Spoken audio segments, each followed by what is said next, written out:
Good morning students. आज हम chapter 7 teeth and tongue की रीडिंग लगाएंगे बेटा। इसको मैंने आपको जो हमारी जूम क्लासेस हुई थी उसमें आपको समझा दिया था। टीथ जो कि आप बहुत अच्छे से जानते हो कि आपके मुंह के अंदर ये क्या नज़र आते हैं, टीथ, जिससे आपका फेस बहुत सुंदर नज़र आता है। क्या आप जानते हैं कि human beings is born without teeth? ये तो आप अच्छे से जानते हो, है ना। आपके घर में एक छोटा सा बेबी होगा, आप उसको देखो, क्या जब वो उसने जन्म लिया था तो क्या उसके टीथ थे? नहीं ना। Teeth start growing at the age of 5 to 6 month, है ना। जब वो 5 से 6 महीने का हुआ तभी उसके टीथ ग्रो होना स्टार्ट हुए थे। और when the child again the age about 3 years he and she has set of total 20 teeth, है ना। कि जब वो कितना इसका हुआ, 3 से 4 साल का हुआ बेटा, तो उसके 20 टीथ आ चुके थे, जिनको हम क्या कहते हैं, मिल्क टीथ कहते हैं। चलो अब हम इसके बारे में आगे बढ़ते हैं। तो यहाँ तक तो समझ आ गया ना कि हम विदाउट टीथ ही जन्म लेते हैं। जब हम 3 से 4 महीने के हो जाते हैं तब हमारे टीथ आना शुरू होते हैं। तो चलो अब हम मेरे साथ साथ रीडिंग लगानी है आपको अच्छे से। हाँ बिल्कुल, फिंगर मेरे साथ साथ चलना चाहिए और मेरे साथ साथ ही आप बोलेंगे। Now let's start.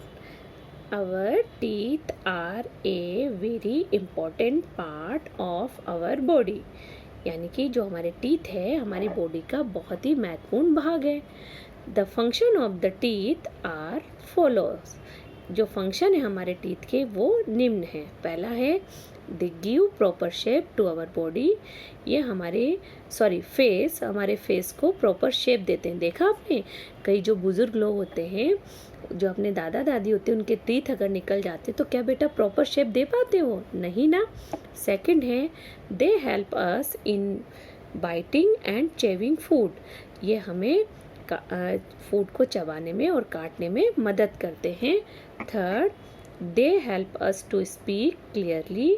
इनकी मदद से हम आसानी से क्लियरली बोल पाते हैं। There are many words that we can not say without our teeth. अगर टीथ नहीं होते तो कई वर्ड्स बेटा हम आसानी से नहीं बोल पाते और उसके वजह से हमारी जो वॉइस है वो भी क्लियर नहीं हो पाती है। यानी कि जो हमारी टंग है, टंग के साथ साथ हमारे टीथ भी हमारी स्पीक को क्लियर करने में हेल्प करते हैं। ठीक है, तो अब फंक्शन ऑफ टीथ आपको समझ आ गया ना, कि आपके फेस को शेप देते हैं, आपके फूड को चबाने में मदद करते हैं, साथ ही आपको क्लियरली बोलने में वो टीथ की बहुत ज़्यादा हेल्प होती है। चलिए अब आगे है चेंजिंग टीथ। मैंने अभी क्या बताया था ना आपको कि विदाउट टीथ ही जन्म होता है एक बेबी का। तो a new born baby does not have any teeth. When the baby is 6 to 7 month old teeth begin to appear. यानी कि जब वो 6 से 7 महीने का होता है तो टीथ दिखना शुरू हो जाते हैं। By the age of 3 the child has set of 20 teeth. अभी मैंने बताया था आपको, जब वो 3 से 4 साल का होता है तो बच्चे के 20 दांतों का एक सेट बन के तैयार हो जाता है, यानी कि 10 ऊपर और 10 नीचे। This set of teeth is called the milk teeth और टेम्पररी टीथ। इन्हें 2 नाम से जाना जाता है, ध्यान रखना, आपसे पूछा जा सकता है मिल्क टीथ को और किस नाम से जाना जाता है। Milk teeth is known as temporary teeth. Okay बेटा। तो when the child is 6 year old, जब बच्चा 6 साल का होता है, आप अपने अंदर भी देख रहे होंगे अब आपके दांत गिरना शुरू हो गए, यानी कि जो मिल्क टीथ है बेटा वो हटना शुरू हो जाते हैं और परमानेंट टीथ का आना शुरू हो जाता है। It start losing these milk teeth as the milk teeth fall, new teeth grow in their place. जब ये गिरते हैं मिल्क टीथ तो इनकी जगह नए टीथ आना शुरू हो जाते हैं और this new set of teeth is called permanent teeth.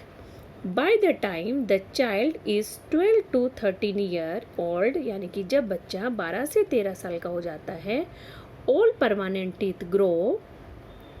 Generally सभी परमानेंट टीथ आ जाते हैं। There are 28 permanent teeth. यहाँ पर कितने टीथ हो जाते हैं अब उनके? 28, ये ध्यान रखना है आपको। स्टार्टिंग में कितने परमानेंट टीथ होते हैं? 28। The last 4 teeth are known as wisdom teeth. Last 4 teeth को हम विजडम टीथ कहते हैं। These teeth come out between the age of 20 to 30। और जो बाकी जो टीथ हैं वो एज 20 से 30 के बीच में आते हैं। Therefore, adult have a set of 32 teeth, 16 in upper jaw and 16 in lower jaw। ये देखिए बेटा, ये अपर जो होता है और ये आपका लोअर जो होता है।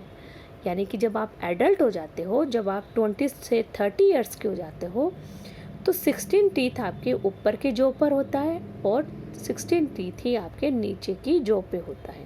यानी टोटल कितने हुए? 16 + 16 32 होते हैं। When we lose any tooth of this set, अगर हमें कोई भी सेट यानी कि कोई भी टीथ अगर आपका टूट जाता है, we do not get a new one in its place, यानी कि तब हमें नया सेट नहीं मिल पाता। ये ध्यान रखना, परमानेंट टीथ आने के बाद फिर टीथ नहीं आते बेटा। मिल्क टीथ की जगह तो नया टीथ प्लेस कर जाता है, बट परमानेंट के बाद फिर नहीं आता। इसलिए हमारे टीथ की हमें बहुत देखभाल करना चाहिए। स्ट्रक्चर ऑफ टीथ, स्ट्रक्चर मतलब उनका शेप किस तरह से होता है बेटा। सभी टीथ अलग अलग शेप का होता है। ये एक जनरल आपको बताया गया है। जिस तरह से सिर पर ताज होता है जो आपको नज़र आता है बाहर, उसको क्रोन कहते हैं। और जो हमारे नीचे के जो में होता है, छुपा हुआ होता है, उसको हम रूट कहते हैं। ठीक है, तो when we open our mouth and look in mirror, we see our teeth. Teeth are hard, strong and bony structure fixed firmly in upper and lower jaw। मतलब जो हम हमारे मुंह को अगर ध्यान से देखें मिरर में, तो जो टीथ होते हैं वो हार्ड होते हैं, स्ट्रॉन्ग होते हैं, बोनी होते हैं, स्ट्रक्चर में छोटे छोटे होते हैं ना, और अपर और लोअर जॉ में वो हमें नज़र आते हैं। Our teeth grow out of our soft pink gum, यानी कि देखो ये हमारे गम्स है ना, देखिए पिंक पिंक गम्स है ना, इसके अंदर ये फिक्स होते हैं। Gums hold our teeth, only a portion of the teeth can be seen. मतलब हमारा जो इतना पार्ट है बेटा रूट का, ये सभी गम में होता है और ओनली हमें क्रोन पार्ट ही सीन यानी नज़र आता है। The portion of the teeth seen above the gum is called the crown. इसको हम क्रोन कहते हैं, ये वाला पार्ट जो हमें नज़र आता है।